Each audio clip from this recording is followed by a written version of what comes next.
Olá, telespectadores da TV da Transparência. Olá, Oceli. Olá, Letícia. Iniciando o primeiro bloco de notícias nacionais, com os destaques da Folha de São Paulo, temos que os preços no país. A inflação oficial do Brasil acelera em fevereiro para 0,83%. A alta do IPCA ficou acima da projeção de 0,79% e o acumulado de 12 meses chega a 4,5%, o teto da meta. Datafolha, a reprovação de Lula sobe 9 pontos e atinge 34% na cidade de São Paulo. Sobre juros, o endividamento empresarial está perto do nível da crise de 2015. Sobre a Vale, após discordar de modelo de sucessão, José Duarte Penido renuncia ao conselho da empresa. Onde se fala português, formar governo sem pacto com ultradireita é novo desafio para a aliança vencedora em Portugal. Em coma induzido, indígena ficou com 30% do corpo queimado depois de acidente com fundir em um restaurante. Jaqueline Tedesco comemorava formatura no curso de Direito na cidade de Rio Grande, no estado do Rio Grande do Sul. Rede social infiltrado na Faria Lima investe no MST e em moradia popular e quer que rico pague mais taxas. João Pacífico lança fundo com milhões de vendas de corretora para apoiar impacto social.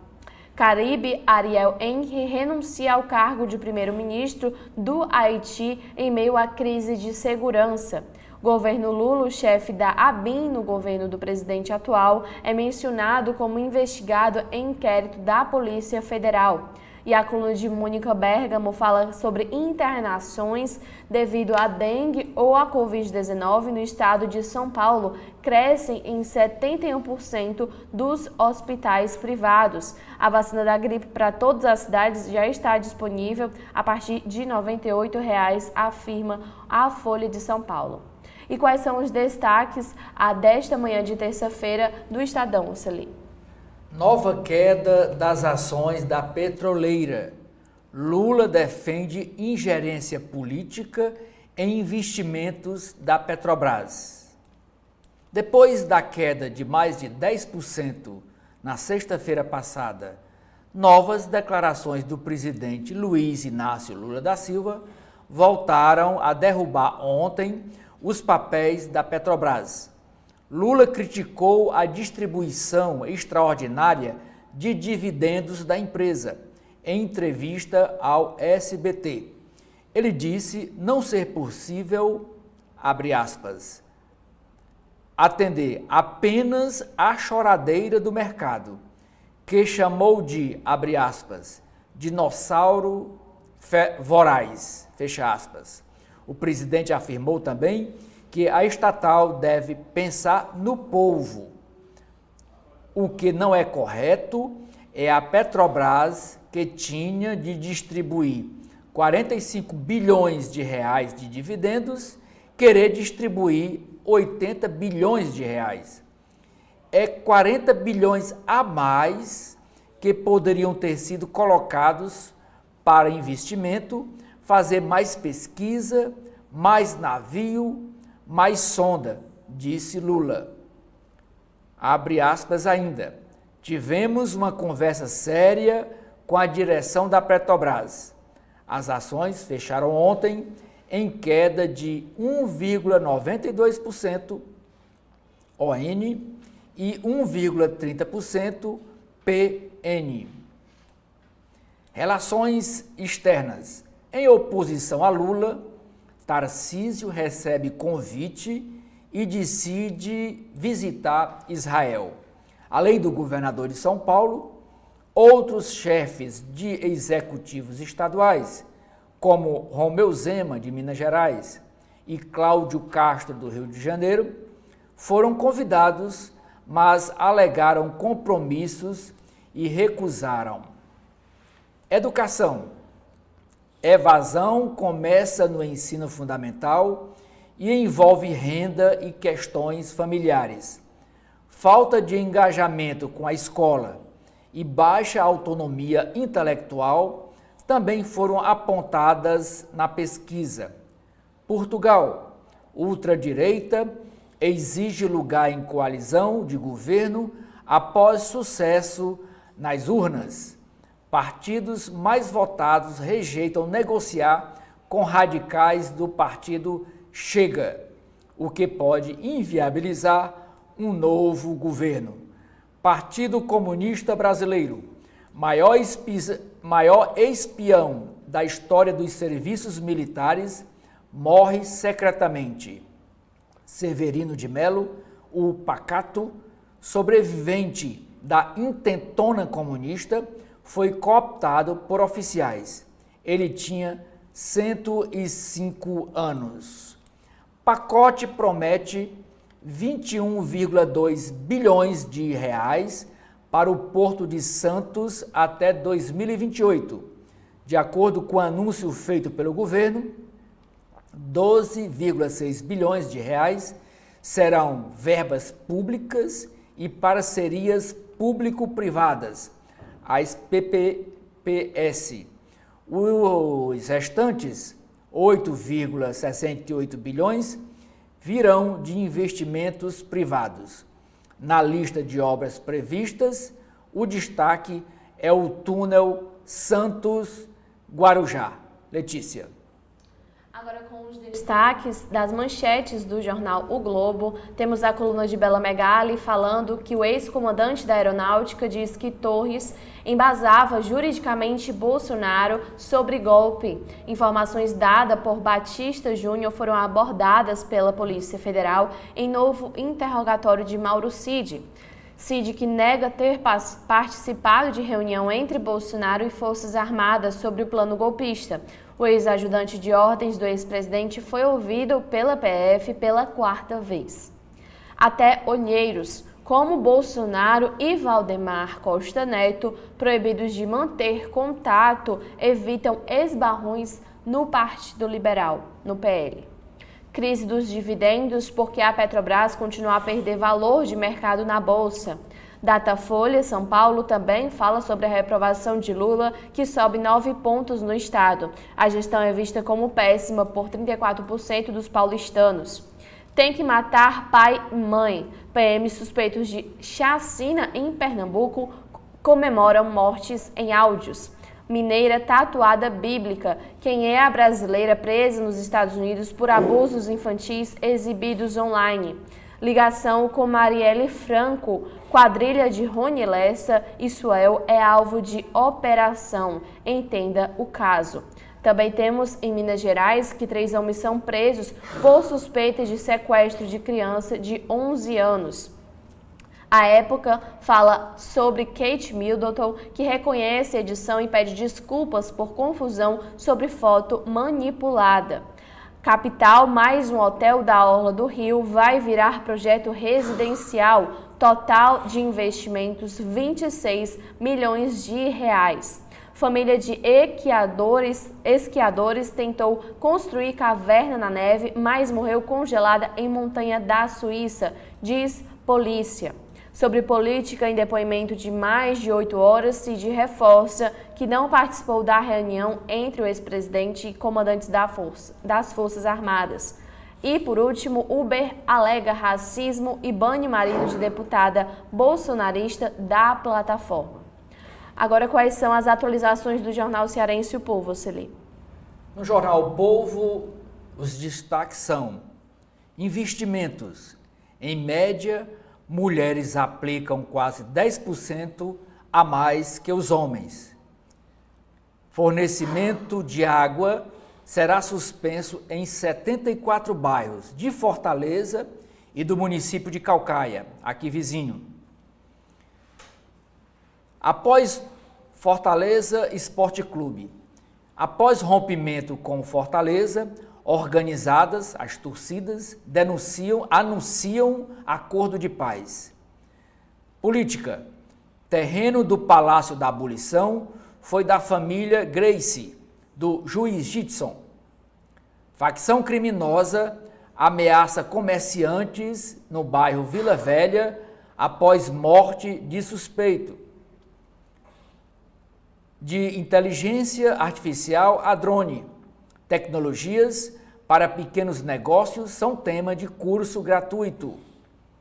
Nome de vice seria evitado em eventos realizados pela Prefeitura de Sobral. E a manchete do impresso de hoje é mutirão, cirurgias eletivas crescem 18% no Ceará em 2023. Letícia. Bom, agora com as atualizações do jornal impresso do Globo, é sobre as perdas de mais de 7 bilhões de reais na Bolsa. Lula vê choradeira do mercado e ações da Petrobras voltam a cair. Em novo sinal de ingerência na estatal, o presidente cobra ampliação dos investimentos. O ministro da Fazenda, Fernando Haddad, diz que a empresa pode rever retenção de dividendos. O governo renegocia acordos com empresas alvos da Lava Jato que devem 8 bilhões de reais. Após o Supremo autorizar a repactuação dos acordos de leniência da Lava Jato, a Advocacia Geral da União, a AGU, e a CGU, a Controladoria Geral da União, iniciam hoje a renegociação com 7 empresas que devem 8,2 bilhões de reais, informa o Globo. Estamos aquém do que prometemos, diz o presidente sobre queda de popularidade. Depois de as últimas pesquisas detectarem uma piora na aprovação de sua gestão, o presidente Lula declarou em entrevista ao SBT que usa os números como instrumento de mudança da sua estratégia de governo. As emendas ampliam obras tocadas por empresas ligadas a aliados de senadores da República. Emendas de comissão, pivô de disputa do Congresso com o governo, inflaram valores de obras feitas por construtoras do suplente do senador Davi Alcolumbre e da família de Marcelo Castro. Boulos e Nunes estão em empate técnico em São Paulo. O Datafolha mostra o candidato do PSOL com 30% das intenções de voto e o atual prefeito, que tentará a reeleição e teve melhora da sua avaliação com 29%. Também temos que Castro detalha a ação no STF contra a União por dívida do Rio de Janeiro. O Estado reivindica correção de débito que chega a 157 bilhões de reais apenas pelo IPCA sem cobrança de juros. Temos também a opinião do Globo, que fala sobre o inchaço do cadastro e distorce o Bolsa Família. De 22,3 milhões de famílias registradas como pobres, 6,6 milhões estavam acima da linha da pobreza, estima a pesquisa. A vitória do centro-direita em Portugal traz desafio de lidar com a ultradireita. A aliança vencedora terá de negociar com o populismo dos Chega, que se tornaram terceira força parlamentar. A revisão em 8,2 bilhões de reais sobre esta manchete da Lava Jato, já mencionada aqui. Lula, ainda estamos aquém. Essa entrevista também é destaque, essa entrevista que o presidente da República fez no SBT, falando sobre a sua popularidade. Emendas inflam obras tocadas por aliados.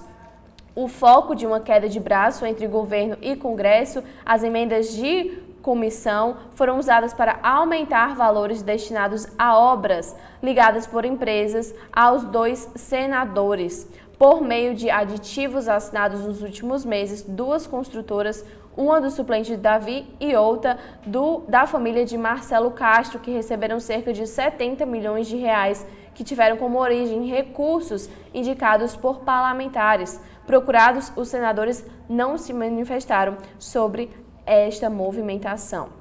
Bolsonaro e Valdemar usam aliados e olheiros para evitar encontros. O ex-presidente e dirigente do PL estão impedidos pelo Supremo de ter contato e adotaram estratégia para despachar da sede do partido.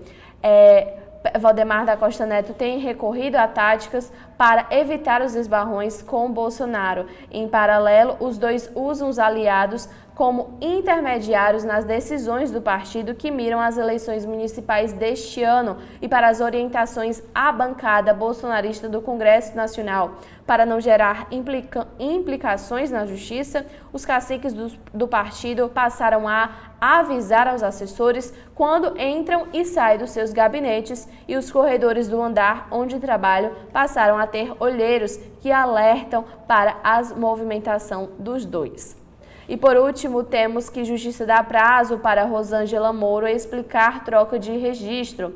A juíza eleitoral Cristiane Lopes, da primeira zona de Curitiba, deu prazo de 10 dias para a deputada federal do União de São Paulo se manifestar sobre a transferência de seu domicílio eleitoral de São Paulo para o estado do Paraná. O PT alega que Rosângela viola frontalmente os postulados da soberania popular e da fidedignidade da representação política, com a troca que já se encontra vinculada ao domicílio eleitoral paulista, em razão do cargo eletivo que os cidadãos e cidadãs do estado de São Paulo lhe confiaram.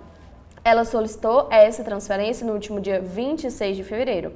A movimentação da mulher do senador Sérgio Moro, do União, também do estado do Paraná, ocorre a um mês do início do julgamento do Tribunal Regional Eleitoral do Paraná, que pode levar à cassação do mandato como senador e ex-juiz da Lava Jato. Agora, quais são os destaques do Jornal Digital do Estadão, Oceli? Dentre as manchetes das páginas internas do Estadão, nós temos na coluna de Rosiane Kennedy sobre a pré-campanha eleitoral pela Prefeitura de São Paulo, dizendo que a equipe de Tabata vê cenário polarizado e desconhecimento como maiores adversários. Nos editoriais, são dois: mão pesada sobre a Petrobras. Diferentes governos veem nela, na empresa, não uma empresa em busca dos melhores resultados para acionistas, mas um instrumento para atender a demandas que nada tem a ver com suas atividades. E o segundo editorial, o incrível caso do sem-teto golpista, morador de rua preso por quase um ano, acusado de participar do dia 8 de janeiro, deve ser absolvido por falta de provas, no caso exemplar dos abusos em nome da defesa da democracia. Nos artigos temos Destruição Criativa e Inclusiva, por Marco Caruso, Itamaraty não improvisa, com Rubens Barbosa, Tarcísio visitará Israel em meio à crise diplomática de país com o governo Lula. A entrevista do governo Lula ao SBT, abre aspas, ainda estamos muito aquém daquilo que prometemos, diz Lula. Em estatal de hospitais universitários, salário chega a 108 mil líquidos por mês nas empresas públicas. A morte secreta do maior espião da história dos serviços militares. Ultradireita exige, lá em Portugal, lugar em coalizão após votação histórica. Princesa reconhece erro e se desculpa por foto alterada e publicada. Evasão escolar inicia no fundamental e envolve família e renda. Ataque a farmácias abastecia mercado paralelo de Ozempic, que é um novo remédio aí para emagrecimento. Não superamos a Covid como problema de saúde pública, diz ministra. No esporte, Palmeiras vai processar Testor após ser envolvido em caso de manipulação. Federação define horário das quartas no Campeonato Paulista. Na área de economia, Lula diz que Petrobras não tem de pensar só no mercado, ações caem. Ministério da Fazenda vai ter assento em conselho de administração da estatal. Ministros falam em rever dividendos em momento oportuno. BID projeta crescimento de 1,5% para o Brasil em 2024. Governo e empresas prometem 21,2 bilhões de reais para Porto de Santos até 2028. Letícia. Essas foram as informações locais e nacionais na manhã desta terça-feira. Agora, Edson Silva. Bom, duas mulheres da política cearense, no momento, estão sendo vítimas do machismo incomensurável dos prefeitos Bismarck Maia, de Aracati, e Ivo Gomes, de Sobral. Elas são vice-prefeitas dos respectivos municípios. Denise Menezes, em Aracati, e Cristiane Aguiar Coelho, em Sobral. As duas mulheres, a sobralense, uma jovem viúva, estão sendo agredidas pelo simples fato de não concordarem com as ações políticas dos prefeitos obstinados em elegerem os seus sucessores. Os partidos das duas vice-prefeitas inexplicavelmente as abandonaram. A Denise Menezes foi eleita pelo PDT da deputada Lia Gomes, presidente da Procuradoria Especial da Mulher na Assembleia Legislativa Cearense. E a vice-prefeita de Sobral, a Cristiane Aguiar Coelho, é filiada ao PT da deputada estadual Larissa Gaspar, uma das procuradoras da Procuradoria Especial da Mulher na Assembleia Legislativa. Elas, as duas deputadas, ainda não fizeram nada em apoio e solidariedade às duas vítimas do machismo dos prefeitos Bismarck Maia e Ivo Gomes, irmão da própria Procuradora Especial das Mulheres, a deputada Lia Gomes. Lia não pode dizer que não sabia dessa agressão do irmão à mulher vice-prefeita, Cristiane Aguiar Coelho.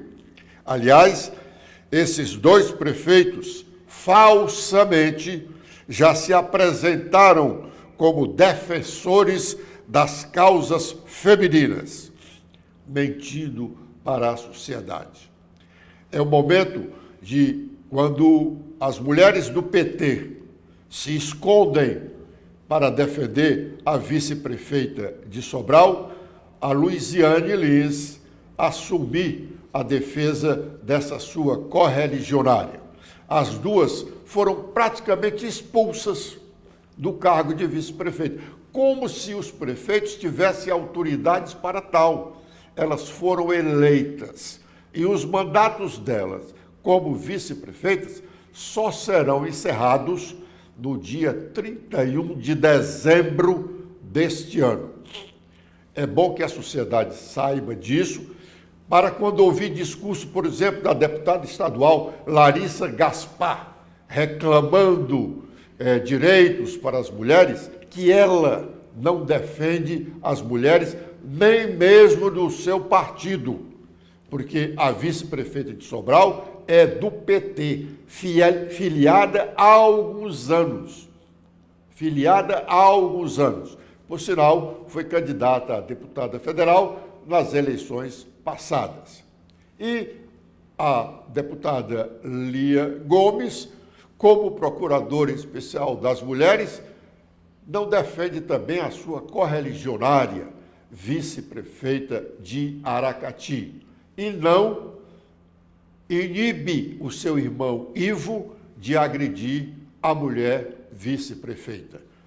Só existem realmente discursos de falsidade nesta história de defesa dos interesses, dos direitos das mulheres. É muita falácia e nada de prática. 2 deputadas não defendem suas correligionárias, vice-prefeitas, que são agredidas pelos respectivos prefeitos.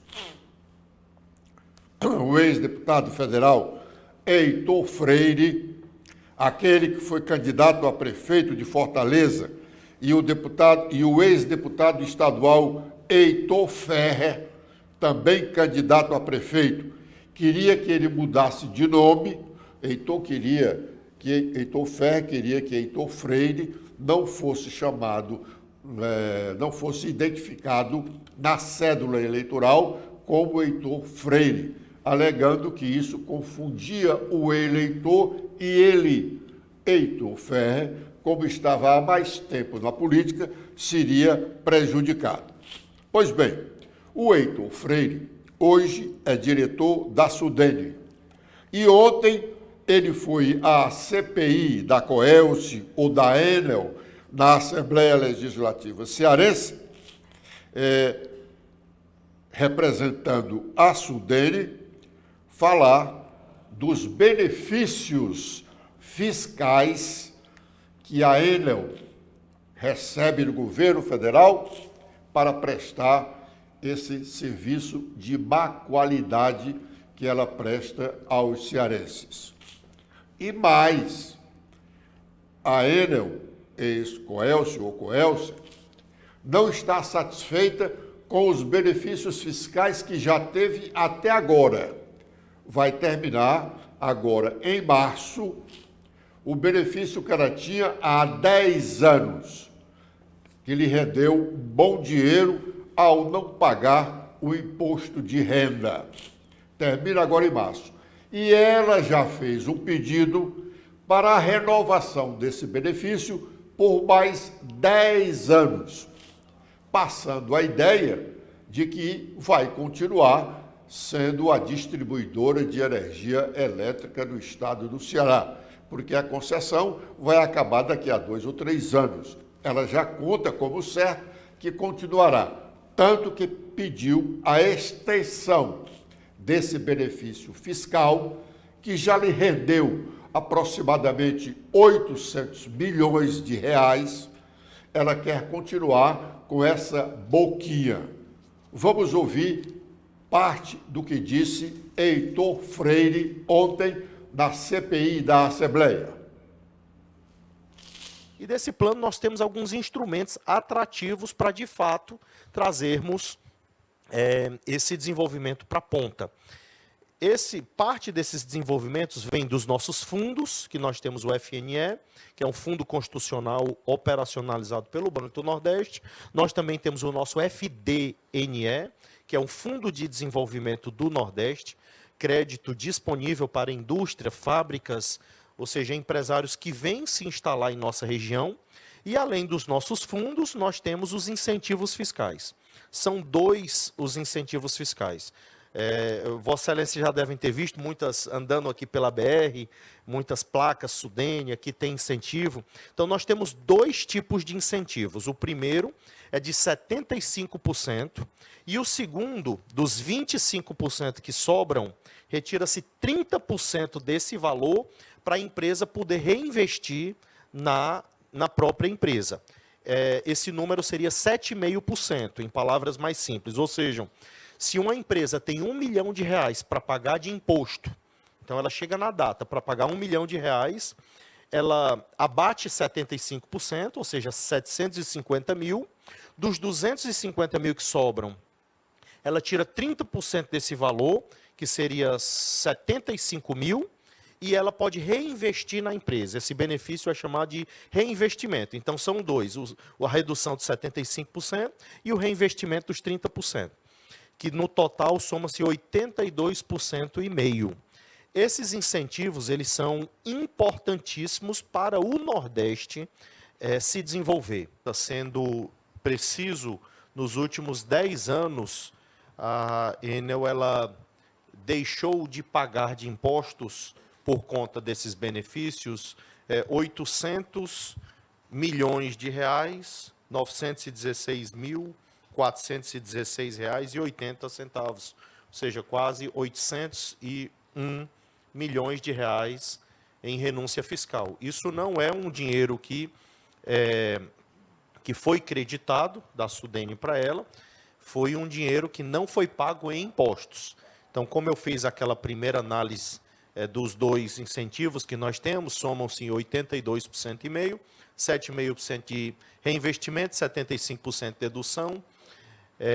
A empresa, quando ela chega ao final do ano, que vai ali pagar o seu imposto, fazendo aqui uma análise, né? R$1 milhão, se ela tem que pagar 1 milhão, ela deduz 750 mil, ela não paga aquele imposto, 750 mil, dos 250 mil que sobram, 7,5%, ou seja, que seriam os 75 mil, ela pode reinvestir dentro da empresa para melhorias ou compra de equipamentos dentro da empresa. Então, o valor exato que Vossa Excelência perguntou é esse de quase 801 milhões de reais nos últimos 10 anos de renúncia fiscal. Quanto a ressarcimento aos cofres públicos, eu pessoalmente não vou poder lhe responder agora, porque eu não sei a resposta, mas assim, se Vossa Excelência quiser formalmente provocar a Sudene, isso aí a gente vai pedir o parecer da nossa Procuradoria Federal, também dos nossos técnicos, para saber mais essas informações. Eu, pessoalmente, não vou saber responder agora a questão de ressarcimento. O que se pode fazer, obviamente, é ver o enquadramento futuro para a fruição dos próximos 10 anos e se a empresa se enquadra ou não. Isso aí, Sudene, obviamente, pode fazer se a empresa está cumprindo os requisitos conforme a lei. Bom, o governo é realmente uma mãe, e uma mãe muito rica, né? Porque distribui dinheiro assim à vontade. A empresa tem um lucro significativo, conta em bilhões de lucro, a empresa tem registrado aqui no Ceará, e ainda recebe incentivo fiscal. Deixa de pagar imposto de renda. 80 milhões por ano. 800 milhões em 10 anos são 80 milhões por ano. Que mãe, hein? É mais do que mãe, é avó. E ainda presta um serviço de má qualidade. E ainda está convencida de que continuará prestando esse serviço de má qualidade, pois pediu, está assustado esse processo lá na Sudene, ela pediu a extensão desse benefício por mais 10 anos.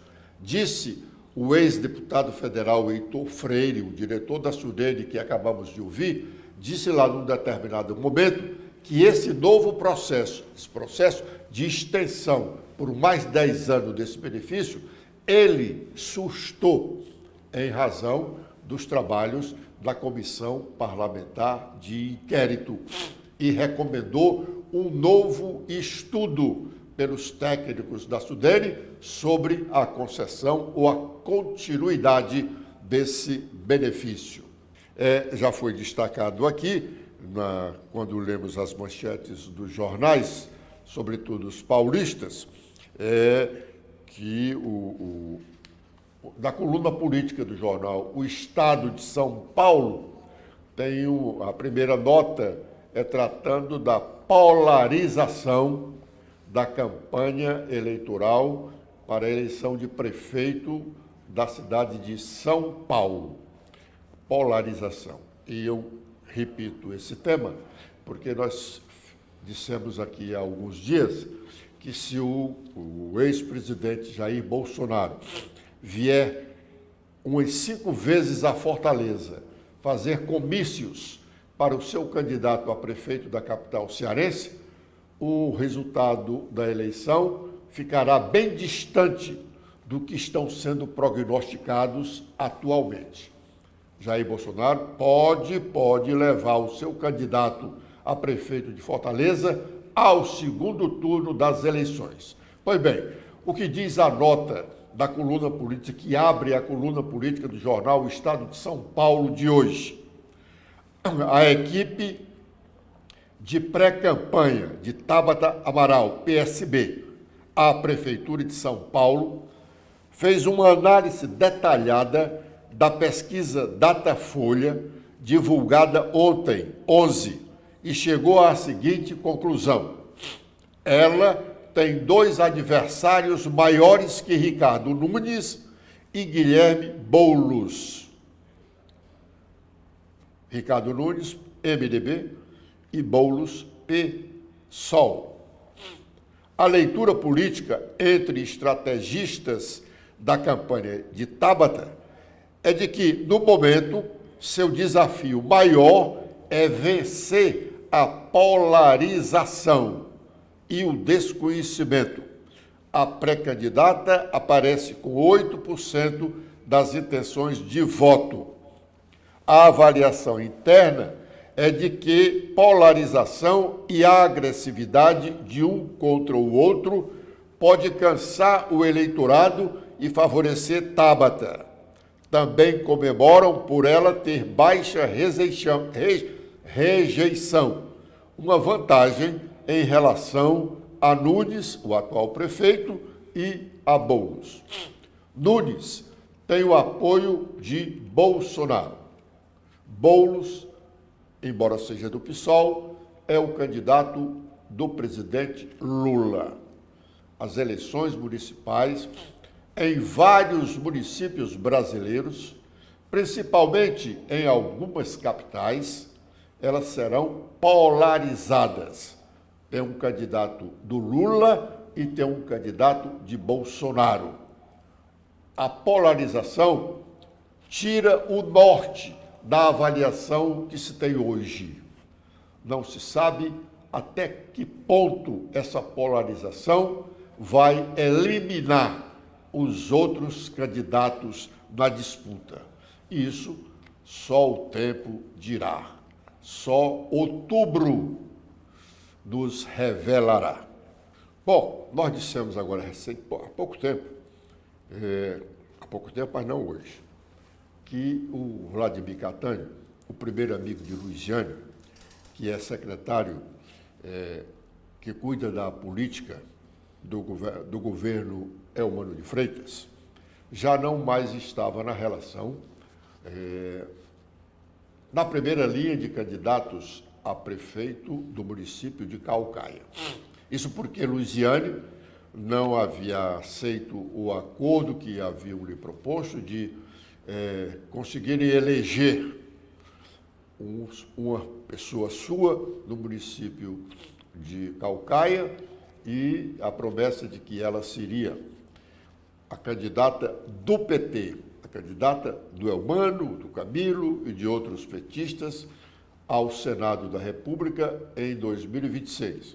Embora a outra vaga de candidatos, são 2 candidatos, ou serão eleitos 2 senadores, portanto, cada partido pode indicar 2 candidatos. O outro candidato que trabalha já com essa expectativa é o deputado federal José Guimarães. Pois bem, Luiz Jânio não aceitou essa proposta. Aliás, é uma proposta que não tinha garantia de que será cumprida. Elegeu o prefeito, os líderes do PT não são os eleitores de Caucaia. Poderiam fazer algum esforço para eleger. E tê-la como candidata ao Senado também é a mesma coisa. Pois bem, como ela não aceitou, quer ser candidata a prefeita de Fortaleza, engrossou o pescoço e vai insistir na realização das prévias, não vai ceder fácil. Aí o PT foi atrás de uma outra saída para Caucaia. E o nome agora é o do deputado federal José Ayrton Cirilo. Por que José Ayrton? Primeiro, desafoga lá o Aracati do prefeito Bismarck Maia, o torturador de mulheres, né? O que ele está fazendo com a vice-prefeita é torturando a senhora. E depois permite que José Ayrton ganhe um colégio eleitoral, porque ele sendo candidato a prefeito de Caucaia, sem dúvida, poderá angariar uma boa votação em 2026, quando ele buscará a reeleição. Mas isso ainda está apenas no mundo da especulação. O certo mesmo é que Caucaia está solta. Caucaia está solta e Vitor Valim parece que pode sofrer algumas consequências na área da justiça estadual, bem antes do início propriamente dito da campanha eleitoral. O Ministério Público já teria denunciado o prefeito junto ao Tribunal de Justiça do Estado, em razão daquele trabalho feito pelo Tribunal de Contas do Estado ainda no ano passado, que estava lá guardado em uma das gavetas bem escondidas da Procuradoria-Geral de Justiça. E porque começamos a gritar, parece que a denúncia já foi feita. Nós estamos atrás de saber dessa denúncia, embora o processo venha a tramitar em segredo de justiça. Se soubermos alguma coisa em relação ao processo, temos limitações para a publicação, porque deve-se respeito ao sigilo de justiça. Mas já é um caminho andado. E se a denúncia está lá no tribunal, o tribunal não vai guardar essa representação, como o Ministério Público guardou o documento que recebeu do Tribunal de Contas do Estado. Com esta observação, nós estamos encerrando o nosso primeiro bloco de notícias da manhã de hoje. Continue conosco. Já já teremos novas informações.